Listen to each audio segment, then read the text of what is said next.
Assalamualaikum warahmatullahi wabarakatuh.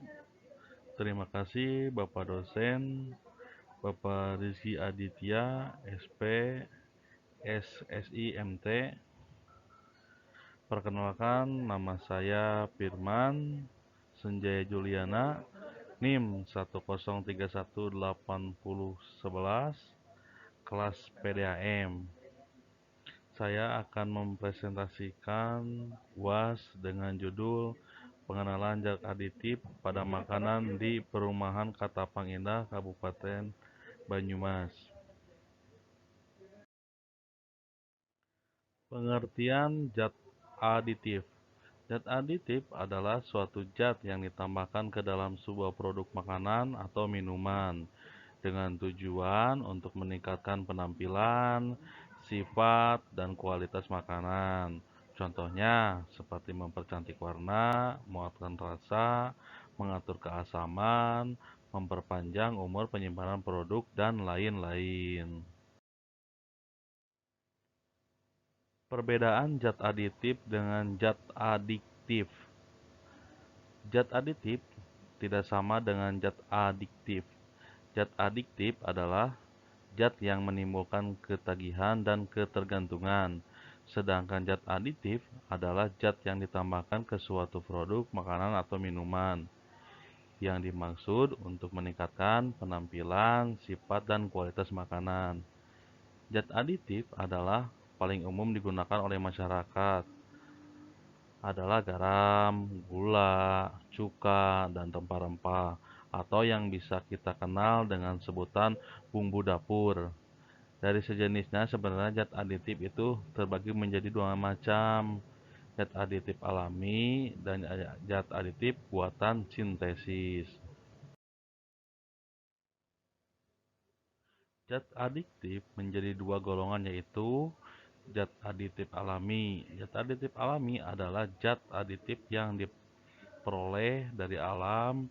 Penambahan zat aditif alami ini tidak akan menimbulkan efek samping dan aman digunakan untuk jumlah besar. Contoh, kunyit, jahe, gula tebu, madu, asam, dan daun pandan.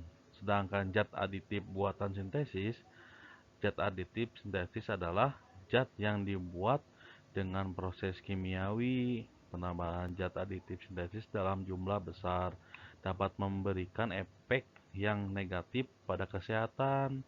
Sebaiknya penggunaan zat aditif sintesis harus dalam kadar yang wajar dan dalam pengawasan. Contoh, formalin, monosodium glutamat, MSG, sakarin, tratrazin, dan boraks.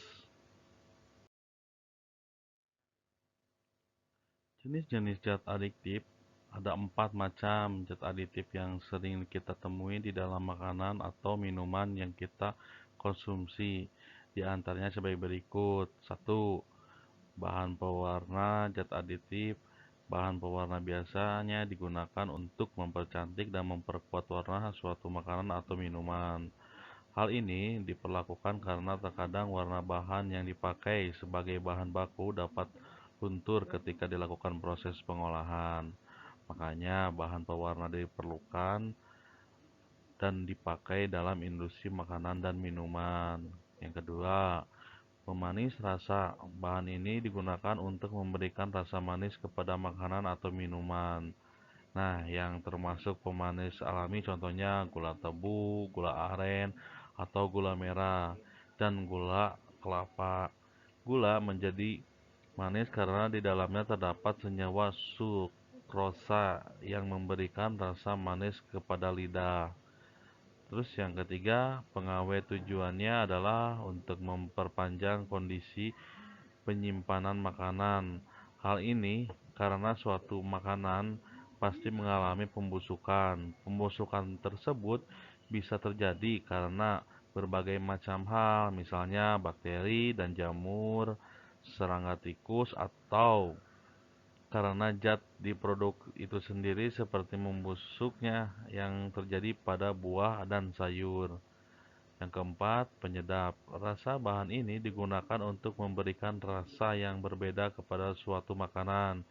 Misalnya rasa asin dari garam, asam dari perasan jeruk, kegurihan dari air rebusan kaldu ayam atau sapi. Itu adalah sebagian bahan penyedap rasa yang alami dan bisa didapatkan di dapur rumah serta tempat perbelanjaan. Zat adiktif yang berbahaya untuk kesehatan. Pengawet, berdasarkan penelitian, zat adiktif atau bahan kimia yang ditambahkan agar makanan dapat bertahan lama. Contohnya, benzoat, monogliserida, digliserida, nitrat, nitrit, dan sulfit diduga dapat menyebabkan gangguan kesehatan.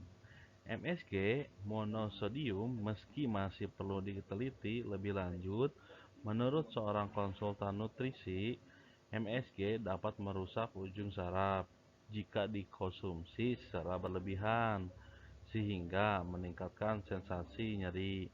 Zat aditif yang membuat makanan terasa gurih ini juga dapat meningkatkan risiko kenaikan berat badan dan sindrom metabolik.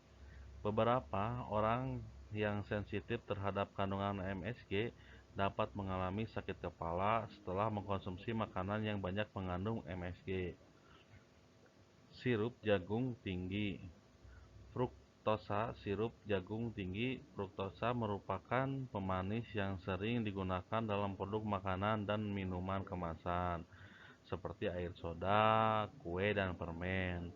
Beberapa penelitian menunjukkan zat aditif ini dapat menyebabkan sakit perut kronis dan gangguan pencernaan lainnya pada orang-orang yang memiliki intoleransi terhadap sirup jagung tinggi fruktosa. Pemanis buatan seperti aspartam dikaitkan dengan munculnya berbagai penyakit kronis, di antaranya fibromyalgia, migrain, tumor otak, gangguan saraf, kanker, dan kelahiran prematur. Potasium bromate atau kalium bromate. Pengguna zat aditif ini sebenarnya sudah dilarang sejak tahun 1993. Penggunaan potasium bromate pada makanan dilarang karena bisa menyebabkan kanker. Zat aditif ini merupakan salah satu zat karsinogenik. Sodium nitrit atau natrium nitrit. Zat aditif ini seringkali digunakan sebagai bahan pengawet hotdog dan bacon. Makanan yang mengandung natrium nitrit cenderung tinggi akan kandungan natrium dan lemak, sehingga disarankan untuk membatasinya. Daging olahan yang mengandung nitrit dan zat aditif lainnya diduga juga dapat meningkatkan risiko terjadinya penyakit jantung dan pembuluh darah. Penelitian bahkan menunjukkan bahwa natrium nitrit dapat menyebabkan kerusakan sel yang mengakibatkan kanker. Gula, meski alami, gula juga tidak baik bagi kesehatan jika dikonsumsi secara berlebihan. Menurut seorang dokter, gula dapat memicu perubahan dalam tubuh yang membuat otot menjadi kejang. Selain itu, kelebihan gula juga bisa memicu obesitas atau diabetes dan penyakit jantung. Garam, mengkonsumsi banyak garam dapat menyebabkan tekanan darah tinggi, gangguan ginjal, serta penyakit jantung dan pembuluh darah. Demikian presentasi yang saya sampaikan. Diucapkan terima kasih. Wassalamualaikum warahmatullahi wabarakatuh.